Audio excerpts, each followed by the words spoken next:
Well, hello, everyone. It is my pleasure to introduce one of the speakers at the conference, and it's Ronnie Gale Dreyer. Ronnie has been at all of my conferences because Ronnie and I have become very good friends over the years. It all started when we met at the conference ourselves, right, Ronnie? And it was an ACFA conference. But I want everyone to know Ronnie is one of the original Vedic astrologers in the United States that really started writing books and being out there. You were one of the originals at the first ACFA conference that was in California in 1992. And since then, you wrote a beautiful book on Vedic astrology. It was one of my favorites back in the beginning. And then we hooked up in Sedona, I think it was in the late 90s. And ever since then, we have been fast and furious friends because, one thing that we just connected with is our sun signs are exactly opposite. I'm born in November, you're born in May, and there's something about that exact opposition that we have always connected with. And we've also done astrology pretty much the same way, and we both started with Western. And you've taken off with so many interesting things.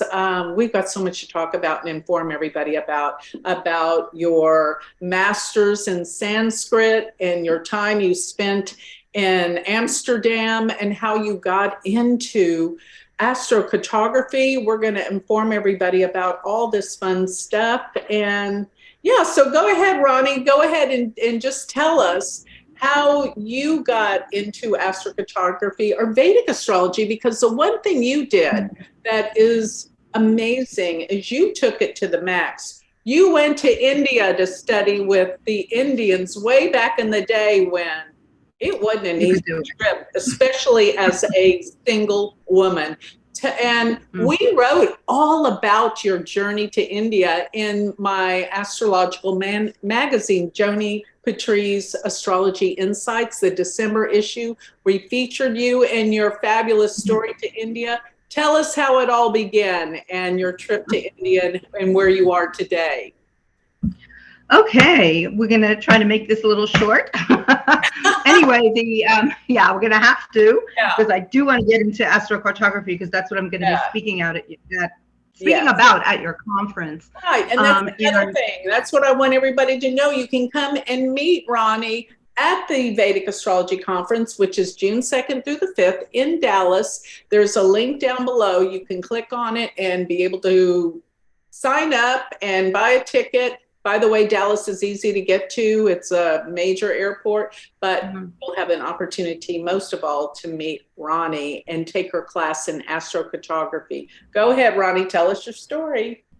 Well, in the of course, this is going to show how old I am, but in the mid 70s, a lot of people were going to, Europe and Asia. And I graduated college and my parents gave me a round trip ticket to Europe. The only thing was that I stayed. I didn't come back, within a few months. I wound up traveling and then working and traveling and backpacking and just doing what a lot of young people did in those days. And, it was very different because we then, I was in Greece and we took a bus. And that bus went through Turkey, it went through Iran, it went through Afghanistan, Pakistan. I mean, you can't even go to these places anymore. And it was an amazing, amazing journey. And then when I got to India, I had already studied Western astrology because I was first I studied it when I was in America, when I was in college, and met a lot of people who were doing it. And then when I lived in Amsterdam, where a lot of people were living who were from many different countries, they also had a lot of courses in all these New Age subjects. And I found a wonderful American teacher and learned a lot of Western astrology. But then I wanted to travel. I got to India, and all the people on the bus were going there to study either music, or they were going to an ashram, or they were going to do drugs on a beach. I mean, everybody was kind of doing, all these different things. A lot were going to. It was the 70s, and they were going to do a lot of people were going to ashrams. They were just going to travel, and some were studying music. And I thought, well, what am I going to do? I mean, I didn't really have one particular teacher I wanted to travel with.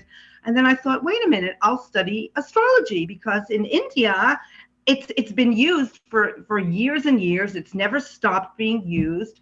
And I started making inquiries, and I wound up in Benares, or Varanasi, which has now it's a very huge university, which it still had then. It's called Benares Hindu University.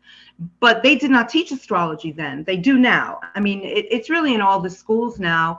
And they directed me to another school, and I rode my bicycle across the city of Benares with all the cows and all the bazaars. I mean, it's crazy when I think about it. And I found a teacher. I found a teacher in the office. I went there, and he was a mathematics professor. And there's so much mathematics in Jyotish, and he told me he would tutor me every day for an hour.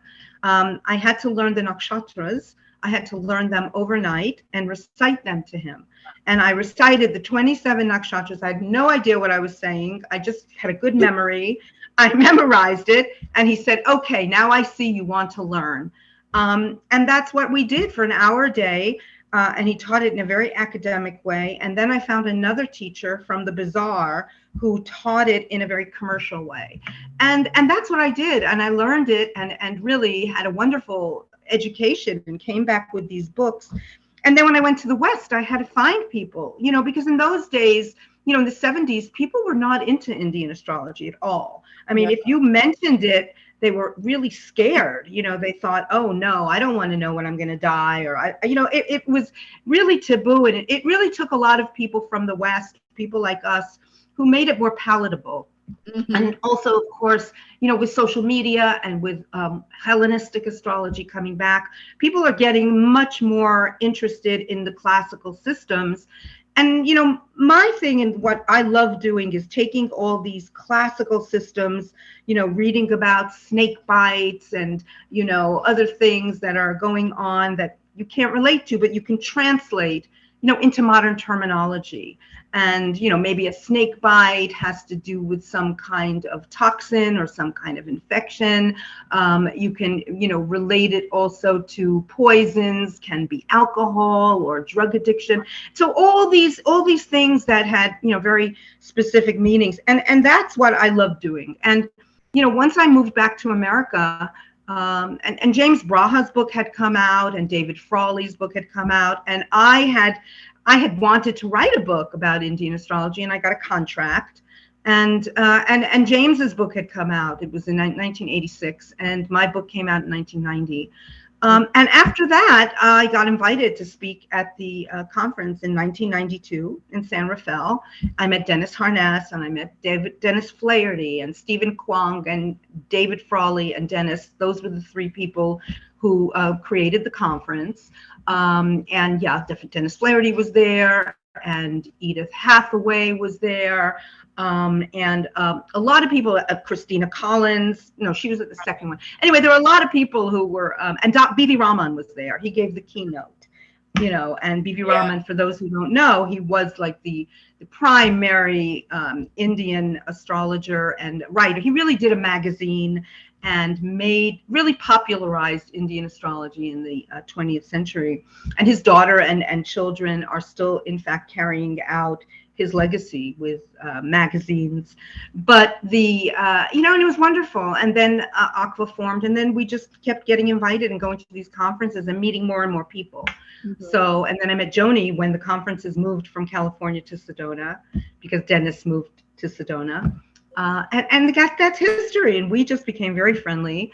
And we've all just been practicing. And of course, so many people now are doing Indian astrology, which is so much. I mean, when we started, when I came over into the conference in California, they had a nice crowd, because there were certain groups, like if you did TM in Fairfield, the TM people were very into Indian astrology, and the fellowship, the self-realization fellowship was into it. Because if you read Autobiography of a Yogi, you see that Yogananda's teacher did astrology and was into it. So there were certain groups that were very interested in Vedic astrology. So little by little, we all met and, really kind of, we were a very small group at the time. Right. But even now, so many of us know each other because of those conferences. And, just because we've been, in the trenches for so many years. Right. But I still was doing Western astrology as well.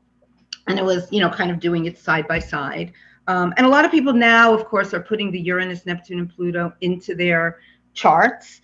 And of course, the internet has brought about so much of that because people are reading about and listening to so many astrologers talk about Western astrology, Indian astrology, and figuring out how not to combine it, because I've always been kind of against that. I feel like you have to do them side by side. Don't mix up the zodiacs and don't mix up the aspects, but you can use the Uranus, Neptune, and Pluto as you do, according to the sidereal zodiac. And many people in India, because of the internet and just because people in different cultures are always interested in the other culture. I mean, when I went to India in the 70s, people were still interested there in learning about progressions. They wanted to do secondary progressions and solar arcs and all the techniques, that were part of Western astrology. And we in the West were interested in the dashas, and Navamsha and just everything connected with Indian astrology and the remedies and the prayers and the mantras. So, everybody wants to, kind of learn, I think, about the other's culture. And the internet has just made it, much easier. It's just so much different than when we started, totally different. I mean, if I wanted to talk to this audience, I had to go travel to different groups and different conferences, and now we can both talk to a zillion people, online. It's I guess people growing up now don't know any different, but we did. So it's just it's a whole different. But I miss so much coming together at the conferences. That's why I wanted to have this conference in Dallas, because I really do miss coming together. It's just not the same doing everything. Not the same at all. Yeah, it's not the same at all. I mean, yes, it was wonderful during the pandemic, at least being able to Zoom and being able to hear people and still learn. But it's not like, it's not like meeting people, because I think half of a conference, maybe even more than half, is not just the lectures and the learning. It's the networking. It's the meeting people. It's talking to people. So I'm thrilled that you're doing this, because the ones that you did in 2019 and 20 were 2018 and 19. Yes. Because 20 was the pandemic. Yeah, they were wonderful. So I'm so happy to come back to Dallas. To see everybody. We are going to have so much fun. So I know, Ronnie, you actually went back to school later on, which I can't fathom that you did this, but you did, and to get your master's in Sanskrit. So you can actually transcribe or translate some of the ancient books to really see what the meaning is. Tell us a little bit about that experience. Well, I have to keep it up because I'm definitely, losing a little bit, but I am involved in a translation group once a month with actually Sanskrit scholars, which is not me, but I'm learning a lot.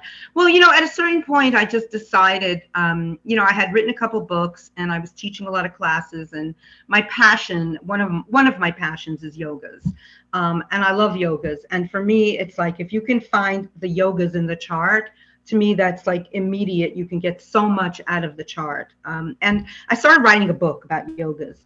And what happened was, when I started looking at the different texts, the classical texts, and how they translated it, I realized that this is just not going to work, because so many of the texts, they disagree. The way that, the Indian translators sometimes do the translations, they're very kind of shorthand, and you kind of really need something else. I thought, I really for years wanted to go back to school and wanted to learn Sanskrit, but I thought, do I even have the time? Because to devote yourself to a language.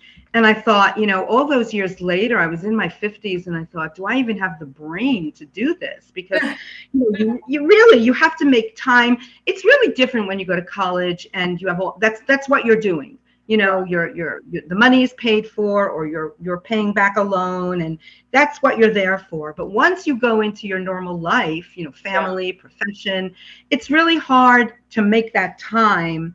And you really have to set aside time and just say, okay, now I'm going to be in school again. And it was one of the best experiences of my life. And I was lucky because Columbia University here had a really brilliant South Asian department.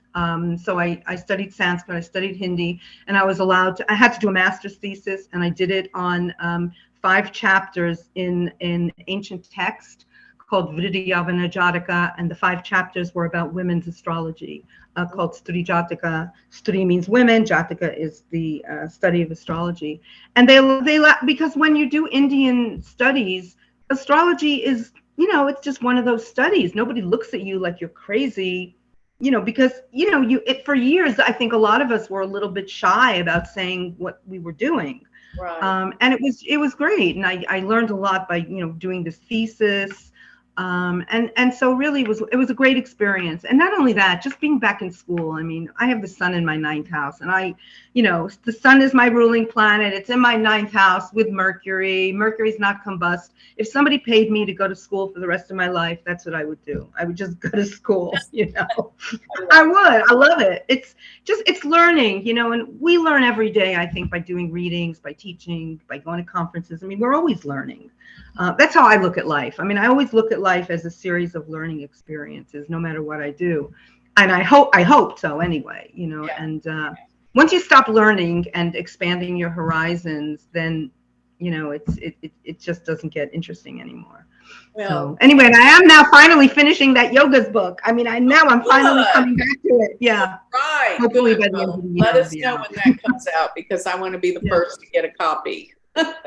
So about how you got into astrokartography and met your husband, all of this, because you're going to be teaching about astrokartography. And for those of you that don't know, this is about where you should live. Where is your chart going to be the best for where you live? There's a whole system called astrokartography. Ronnie, it has the information on it because she started with the original founder, Jim Lewis. Tell us that story. It's amazing. Yeah. So astrokartography, and again, astrokartography has become so popular now. A lot of the popularity in the last 3 years, especially, I mean, it's been popular since Jim founded it in the late 80s, but, in the late 70s. But I think the thing is that once the pandemic hit and people started being able to work remotely, the idea of living in different places but still being able to keep a job became a reality. So, a lot of people have to live in certain places because they're tied to a certain job. But that changed a lot during the pandemic. And so during the pandemic, it kind of exploded online. And I know that because, again, this little plug, but, my husband, Ken Irving, co-wrote the book, The Psychology of Astrokartography. I'm just going to set it up. It'll be at the conference. But, Jim Lewis, I shouldn't digress too much. Jim Lewis was an amazing astrologer. And he was in his heyday, really, in the late 70s, 80s. He didn't create the system of locality. That had already been around from the fact that when you were born, if you're born at a certain time, your chart will look different no matter where you are in the world at that particular time. But the planets are going to turn around the chart and be at different angles in the chart. So the idea of the angles become very important. So let's say you're born at sunrise, in New York. That means that, let's say you're born around 6 a.m. So if you were born at 6 a.m. in New York, that means you're born at 3 a.m. in California. So in California at that particular time, all the planets are going to be exactly at the same degree, but the sun is no longer going to be on the ascendant because it's not rising. the sun will be maybe in the second house, you know, or the third house. So that's kind of how it works. You look at the chart from different places in the world and you see which planets might be stronger in different locations.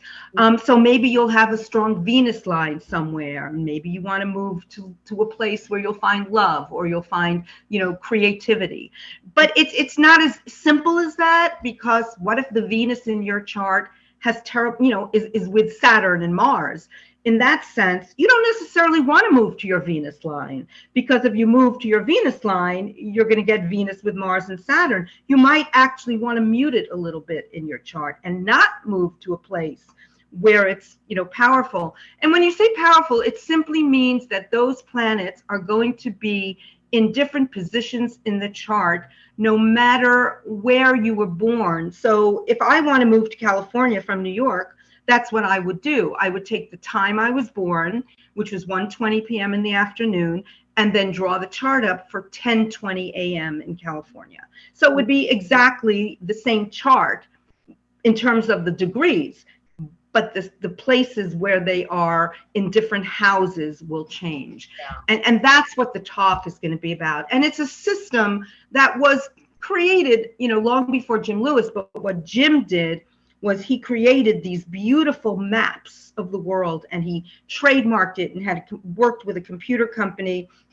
And when you ordered your, you know, relocation chart, which was, you know, he trademarked the word Astrokartography, you kind of got this map with the whole world on it. Now, nowadays, you can go on any computer program and you can see exactly what he, you know, sent to everybody.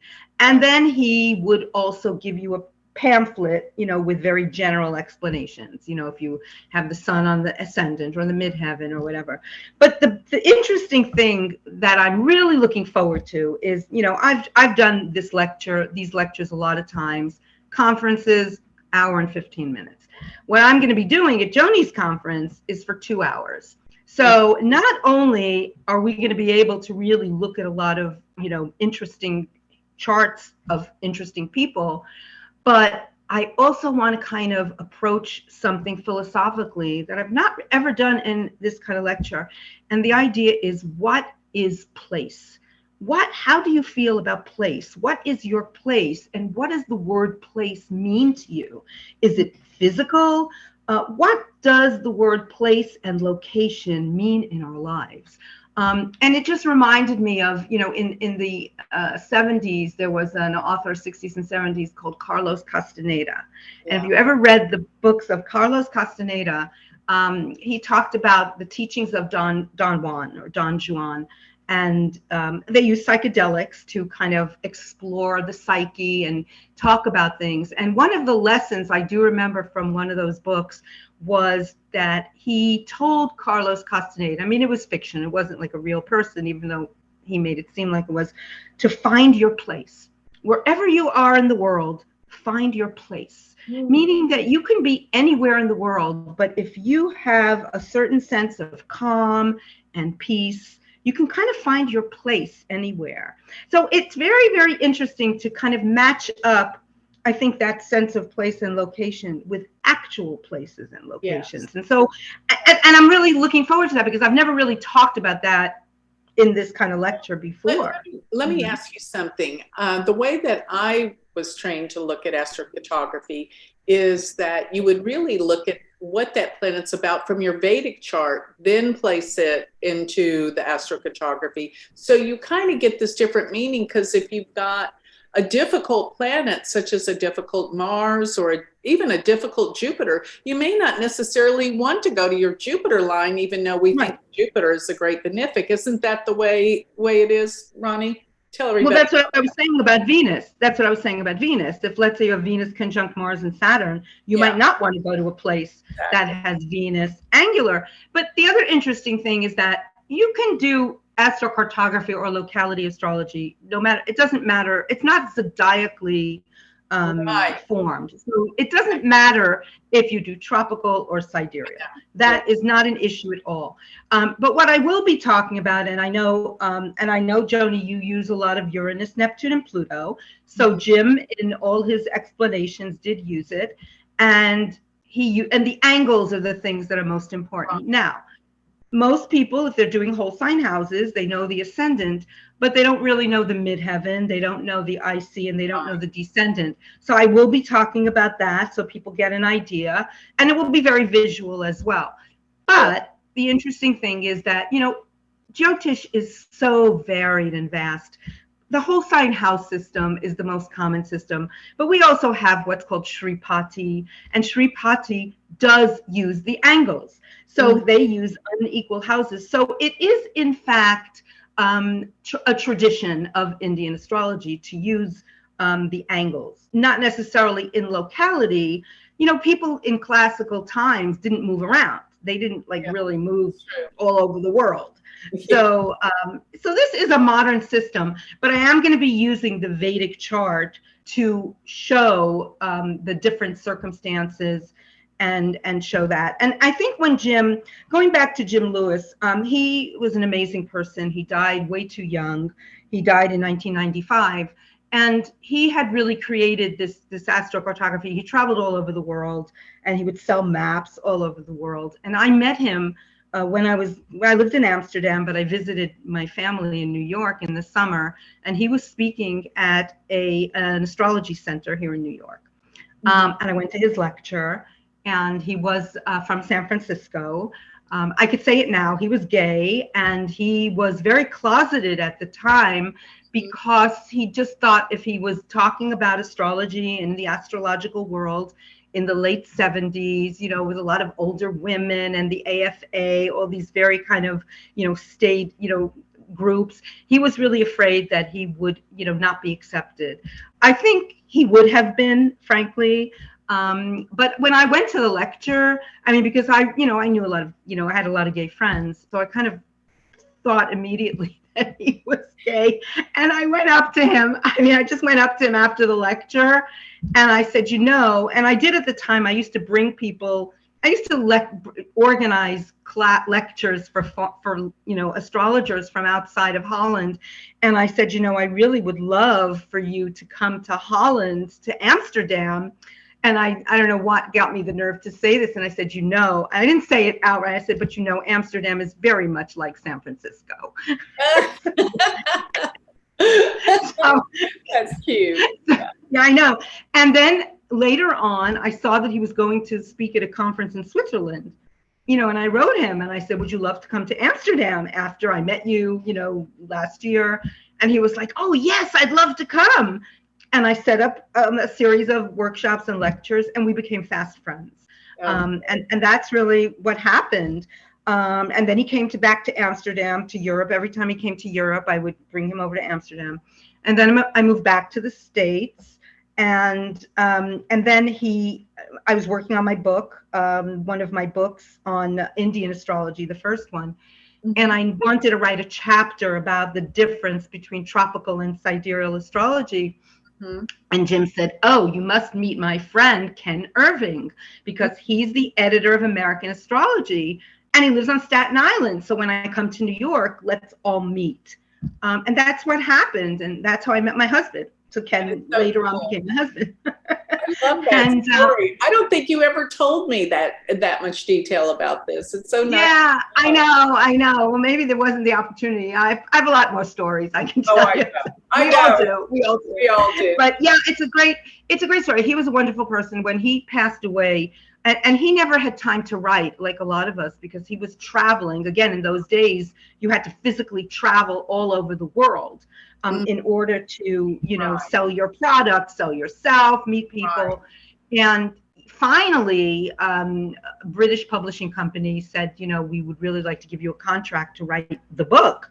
And he had all these notes, and he said, wow, great. And he started writing the book. And then unfortunately, he developed cancer. He developed brain cancer, and we knew that his time was limited. But Ken was the editor of American Astrology and a professional editor.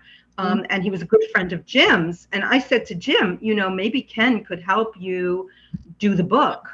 And that's what happened. Thank That's what happened. Have this great book and all this information if Ken didn't help him. And he wrote the book with Ken. And he did it posthumously also, because after Jim died, he had to finish the book. And then it was published by Penguin. It went out of print. And Ken and I actually we've created our own publishing company called Words and Things, and we reprinted this book. So the book came out, was reprinted by us with some additions to it. And that's really the story. And well, there's a lot more to the story, but that's really all about astrocartography. And listen, it's a great subject, and people it's a great tool. It's a great tool. We need this tool. Let me ask you something I heard. I think it's probably a rumor, but I had heard that Jim Lewis was in a terrible accident in Australia, and that was his Mars line, and it was his worst line. Is that true? Yes. Oh, yes. Okay. I never got to validate. I have to look it up, but you know, I can introduce the lecture with the story like that. You know, also because we have 2 hours. But I think it might have even been a Mars-Uranus line. I'm not sure. Yeah, but he definitely, yes, he was in an accident. I think he stepped on the street and a car hit him. That's what I heard. And you know, the other thing was, I think that was the other reason he got so fascinated with locality astrology, was because he also was a traveler. He traveled all over the world. Yeah. And when you start to travel, like your chart would be interesting because you've traveled all over the world. I've traveled. And when you start, you know, looking at your own chart and you see what the influences are, it's quite amazing. And I think for people who do travel, but the interesting thing now, I think when I talk about like a sense of place, is we can also see countries that we're involved with business-wise, remotely. You know, we live in a global world now, and so you don't have to even travel to a place. Maybe your partner or a good friend is from a certain country, and then you might have, you know, a Jupiter line through that country or a Venus line. It's fascinating. It's fascinating. Yeah, it really is wonderful. It's a great topic. It's a great topic. It is, because, you know, it's rare that you see this at a Vedic conference. It's always at the Western conference you see astrokartography.